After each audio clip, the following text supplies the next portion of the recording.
The question of calculating ampacity for service entrance, or SER, cable used for subfeeds to panel boards inside a single-family dwelling has been raised. Specifically, the inquiry revolves around changes in the National Electrical Code, or NEC, from the 1999 to the 2005 editions, and whether an inspector would be correct in allowing the use of Table 310.15b6 for determining the ampacity of SER cable installed indoors. Let's address each part of this query. Firstly, let's discuss the apparent removal of the 60 degrees Celsius ampacity column requirement for SER cable. The reason this requirement seems to have been removed is that the ampacities specified in Table 310.15b6 are inherently based on a conductor temperature rating of 60 degrees Celsius. This means that the ampacity values listed in that table already account for the thermal limitations of conductors rated at 60 degrees Celsius. To understand this better, it's essential to know how ampacity tables are constructed. Ampacity, the current carrying capacity of a conductor, is determined by several factors, including the conductor's material, size, insulation type, and the ambient temperature. The NEC provides ampacity tables that list the allowable current for various conductor types and sizes under specific conditions. These tables are based on calculations that ensure the conductor's temperature remains within its rated limits to prevent insulation damage and potential fire hazards. Table 310.15b6 is a specific table that provides ampacity values for certain types of conductors used in residential dwellings. It allows for higher ampacities than some other tables, but it's crucial to understand its limitations and applicability. The ampacity values in Table 310.15b6 are based on the assumption that the conductors are rated at either 60 degrees Celsius or 75 degrees Celsius. This means that the insulation of the conductors is designed to withstand temperatures up to these limits without degrading. Now, let's address the second part of the question regarding the inspector allowing Table 310.15b6 for SER cable indoors for subfeeds. The answer is that an inspector would not be correct in allowing the use of Table 310.15b6 for SER cable installed indoors for subfeeds. Here's why. SER cable is typically rated at 90 degrees Celsius. This means that its insulation is designed to withstand temperatures up to 90 degrees Celsius without degrading.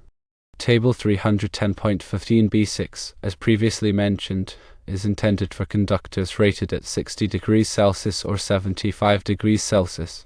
Using this table for 90 degrees Celsius rated SER cable would be inappropriate because it would allow for a higher ampacity than is permitted for the cable under normal circumstances. To determine the correct ampacity for SER cable, one must refer to the appropriate ampacity tables in the NEC that correspond to the conductor's temperature rating. For 90 degrees Celsius rated SER cable, you would typically use Table 310.16, which provides ampacity values for conductors rated at 90 degrees Celsius and other temperature ratings. It's also crucial to consider any dirting factors that may apply based on the installation conditions. For example, if multiple conductors are bundled together, or if the ambient temperature is higher than the table's reference temperature, the ampacity must be derated accordingly. Dirting ensures that the conductor's temperature remains within its rated limits even under adverse conditions. The NEC provides specific guidelines for dirting conductors based on various factors. In summary, the 60 degrees Celsius ampacity column requirement for SER cable was effectively removed because Table 310.15b6 already incorporates ampacity values based on a 60 degrees Celsius conductor temperature rating. An inspector would not be correct in allowing the use of Table 310.15b6 for SER cable indoors for subfeeds because SER cable is typically rated at 90 degrees Celsius, and that table is intended for conductors rated at 60 degrees Celsius or 75 degrees Celsius. To determine the correct ampacity for SER cable, one must consult the appropriate ampacity tables and the NEC that correspond to the conductor's temperature rating and consider any applicable derating factors. Always consult the latest edition of the NEC and local electrical codes for the most up-to-date requirements and guidelines. It is also important to note that the information provided here is for educational purposes only and should not be considered a substitute for professional advice from a licensed electrician or electrical engineer. Electrical work can be dangerous, and it should only be performed by qualified individuals who are familiar with the applicable codes and safety practices. Improper installation or wiring can lead to electrical shock, fire hazards, and other serious risks. So, always consult a qualified professional before undertaking any electrical project. Now let's delve a bit deeper into the specifics of ampacity calculations and the relevant sections of the National Electrical Code. When determining the ampacity of a conductor, the first step is to identify the conductor's insulation type and temperature rating. Common insulation types include THHN, THWN, and XHHW, each with different temperature ratings. THHN and THWN are typically rated at 90 degrees Celsius for dry locations and 75 degrees Celsius for wet locations, while XHHW is often rated at 90 degrees Celsius for both dry and wet locations. Once the insulation type and temperature rating are known, you can consult the appropriate ampacity table in the NEC. Table 310.16 is the most commonly used table for conductors rated at 60 degrees Celsius, 75 degrees Celsius, and 90 degrees Celsius. This table lists the allowable ampacities for various conductor sizes based on their insulation type and temperature rating. It's important to note that the ampacity values in Table 310.16 are based on specific conditions, including an ambient temperature of 30 degrees Celsius and no more than 3 current-carrying conductors in a raceway or cable. If the installation conditions differ from these assumptions, diluting factors must be applied. For example, if the ambient temperature is higher than 30 degrees Celsius, the ampacity must be reduced to account for the increased heat. The NEC provides diluting factors for various ambient temperatures in Table 310.15b2. Similarly, if there are more than 3 current-carrying conductors in a raceway or cable, the ampacity must be diluted to account for the increased heat generated by the conductors. The NEC provides diluting factors for various numbers of current-carrying conductors in Table 310.15b3. In addition to ambient temperature and the number of conductors, other factors can also affect the ampacity of a conductor. These factors include the type of enclosure, the presence of thermal insulation, and the conductor's proximity to other heat-generating equipment. The NEC provides guidelines for addressing these factors in various sections. It's also important to consider the terminal temperature rating of the equipment to which the conductor is connected. The terminal temperature rating is the maximum temperature that the equipment's terminals are designed to withstand. The conductor's ampacity must be selected so that the conductor's temperature at the terminals does not exceed the terminal temperature rating.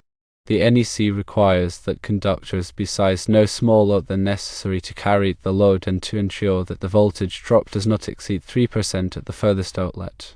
Voltage drop can be a significant issue in long circuits, as it can cause equipment to malfunction or operate inefficiently.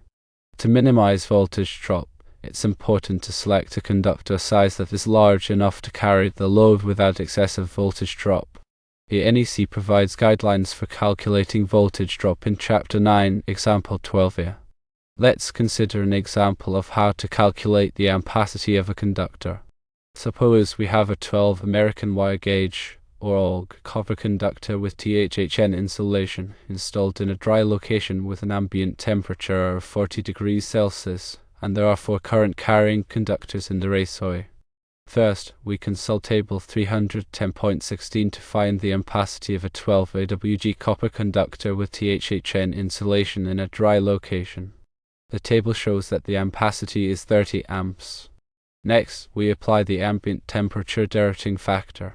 Table 310.15b2 shows that for an ambient temperature of 40 degrees Celsius, the diluting factor is 0.88. So, we multiply the ampacity by the diluting factor. 30 amps times 0.88 equals 26.4 amps. Then we apply the diluting factor for the number of current-carrying conductors. Table 310.15b3 shows that for 4 current-carrying conductors, the diluting factor is 0.80. So, we multiply the ampacity by the Darting factor, 26.4 amps times 0.80 equals 21.12 amps. Therefore, the allowable ampacity of the 12 AWG copper conductor in this example is 21.12 amps. It's important to note that this is just an example, and the specific ampacity calculation will vary depending on the installation conditions. In addition to the NEC, local electrical codes may also have specific requirements for ampacity calculations. It's essential to consult both the NEC and local codes to ensure compliance.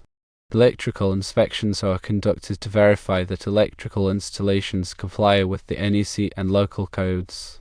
Electrical inspectors are trained to identify potential hazards and ensure that electrical systems are safe and reliable. If an electrical installation does not comply with the codes, the inspector may require corrections to be made before the installation is approved. It's important to work with a qualified electrician or electrical contractor who is familiar with the NEC and local codes to ensure that electrical installations are done correctly and safely. By following the guidelines in the NEC and local codes, and by working with qualified professionals, it's possible to create safe and reliable electrical systems that meet the needs of residential and commercial buildings. The National Electrical Code is a comprehensive set of standards that covers all aspects of electrical installations, from wiring methods to overcurrent protection. It's updated every 3 years to reflect changes in technology and to address emerging safety concerns. Staying up to date with the latest edition of the NEC is essential for anyone involved in the electrical industry. The NEC is organized into chapters, articles, and sections, each covering a specific topic. Chapter 1 covers general requirements, such as definitions, wiring methods, and grounding. Chapter 2 covers wiring and protection, including overcurrent protection, grounding, and bonding. Chapter 3 covers wiring methods and materials, including cables, raceways, and conductors. Chapter 4 covers equipment for general use, including switches, receptacles, and lighting fixtures. Chapter 5 covers special occupancies, such as hazardous locations, healthcare facilities, and recreational vehicles. Chapter 6 covers special equipment, such as electric signs, elevators, and welders. Chapter 7 covers special conditions, such as emergency systems, fire alarm systems, and communication systems. Chapter 8 covers communication systems, such as telephone, data, and cable television. Chapter 9 contains tables and examples that are used to supplement the requirements in the other chapters. Each article in the NEC covers a specific topic in more detail. For example, Article 210 covers branch circuits, Article 230 covers services, and Article 250 covers grounding and bonding. Each section in the NEC covers a specific requirement. For example, Section 210.8 covers ground fault circuit interrupter protection, Section 230.70 covers service disconnecting means, and Section 250.50 covers grounding electrode system. The NEC is a complex document, and it can be challenging to navigate. However, by understanding the organization of the NEC and by consulting the appropriate chapters, articles, and sections, it's possible to find the information needed to ensure compliance with the code. In addition to the NEC, there are also other standards and guidelines that may be relevant to electrical installations. These include standards from organizations such as the Institute of Electrical and Electronics Engineers, or IEE, the National Fire Protection Association, or NFPA, and Underwriters Laboratories, or UL. IEE standards cover various aspects of electrical engineering, including power systems, communications, and electronics. NFPA standards cover fire safety, including electrical safety. UL standards cover product safety, including electrical products. It's important to be familiar with these standards and guidelines, as they can provide valuable information on how to design, install, and maintain safe and reliable electrical systems. Electrical safety is paramount, and it's essential to take all necessary precautions to prevent electrical shock, fire hazards, and other accidents. Here are some basic electrical safety tips. Always turn off the power before working on electrical equipment. Use insulated tools when working on electrical equipment. Never work on electrical equipment when you are wet or standing in water. Inspect electrical cords and plugs regularly for damage. Replace damaged cords and plugs immediately.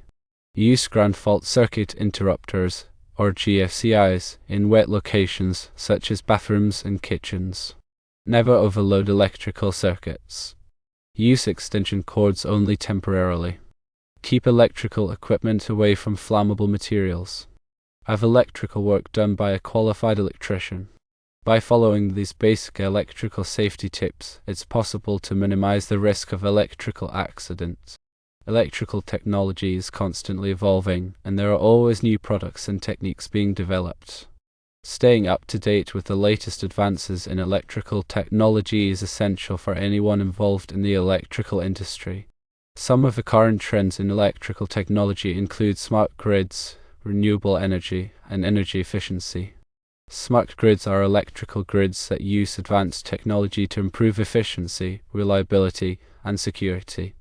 Renewable energy sources, such as solar and wind, are becoming increasingly popular as a way to reduce reliance on fossil fuels.